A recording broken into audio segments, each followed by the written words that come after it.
This is Optimal Startup Daily, episode 72, Scarcity by Seth Godin of Seth's.blog. And I am your narrator, Dan. Welcome back to Optimal Startup Daily, and happy Hanukkah if you're celebrating. This show is where I read to you from some of the best blogs on entrepreneurship, and today I've got another new author for the show. He is popular writer Seth Godin, and I'm going to tell you more about him right after the reading.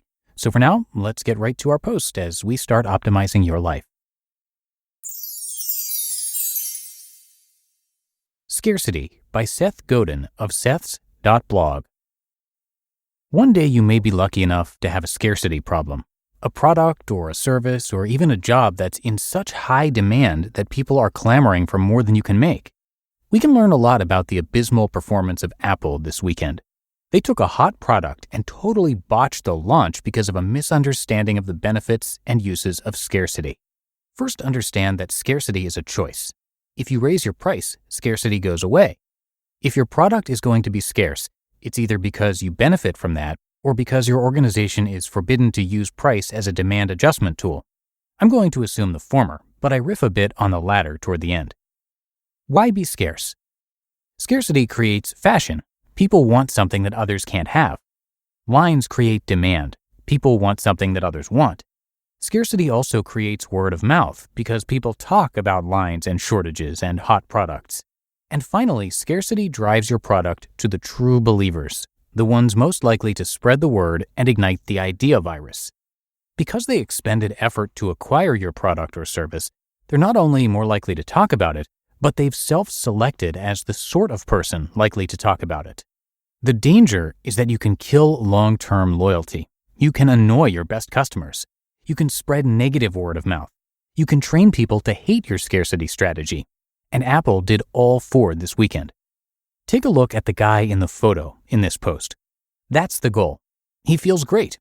He's a hero, at least for a moment, all because he stood in line all night. He gets to talk about it, and others, not everyone, but enough, aspire to be him next time.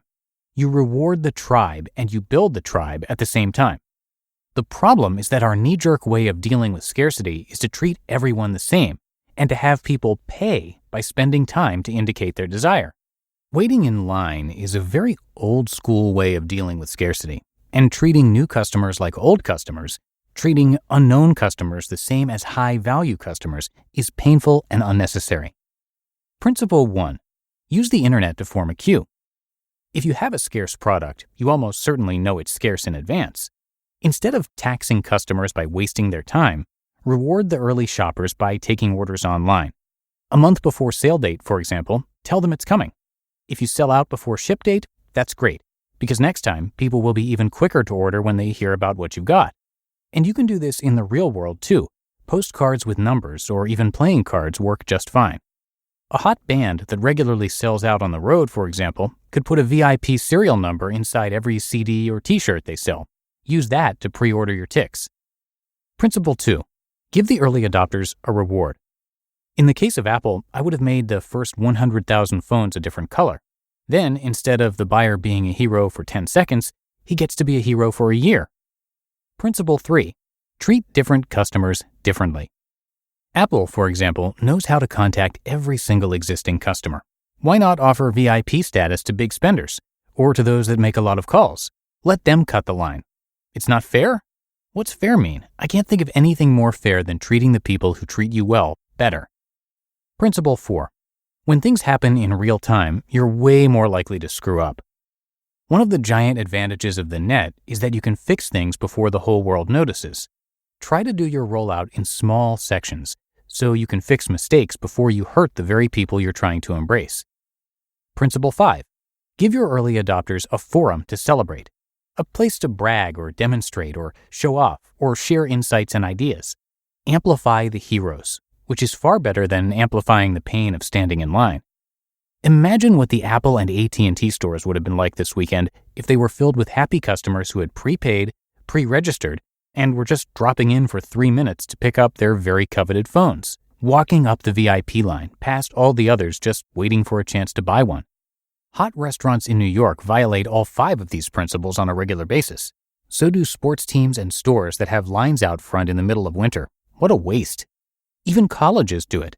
They pretend they've got a meritocracy, but in practice, it's a high-pressure lottery with enormous financial and stress overhead involved. Yes, there are times when scarcity is mandated. The TSA at airports, for example, or food rations at an emergency site. I know that there are plenty of ways to deal with this scarcity as well, ways to treat your customers, and yes, they are customers, with more respect, to communicate the situation more clearly, and to architect the environment so that people are grateful, not stressed out. Smart marketers understand that scarcity, intentional or not, is a tool, one that can be used to enhance the story, not detract from it. You just listened to the post titled Scarcity by Seth Godin of Seths.blog. So, 2020 has proven to be the year of many things. But if you own a startup, this could also be the year you switch to better payroll. Gusto wasn't just built for small businesses. It was built for the people behind them. Their online payroll is so easy to use. Gusto can automatically calculate paychecks and file all your payroll taxes, which means you have more time to run your business. Plus, Gusto does way more than payroll. Gusto helps with time tracking, health insurance, 401ks, onboarding, commuter benefits, offer letters, access to HR experts. You get the idea. It's super easy to set up and get started. 3 out of 4 customers say they run payroll in 10 minutes or less, our Optimal Living Daily team included. And if you're moving from another provider, they can transfer all your data for you. It's no surprise 94% of customers are likely to recommend Gusto. Here's the best part. Because you're a listener, you get 3 months totally free. All you have to do is go to gusto.com/OSD. Again, that's gusto.com/OSD. And I'm telling you, you're going to love Gusto. Get started today. gusto.com/OSD. And thank you to Seth. He is a super popular writer with 19 best-selling books. He's also the creator of Alt MBA, an online leadership and management workshop. That's the same one I mentioned in yesterday's episode, you might remember, that Margot Aaron took. Alt MBA uses digital tools to engage with small groups of 120 students in an intense 4-week process. It's been going on since 2015, and it's transformed the lives of more than 4,500 people in more than 70 countries. And a little more about Seth, he's been writing daily on his blog for over a decade, and today's article was actually from 2008, if you can believe it. More than 60,000 people have taken his online courses, and he has 5 TED Talks. His site is definitely worth checking out. He has a lot to offer there, so come by Seths.blog to check it all out.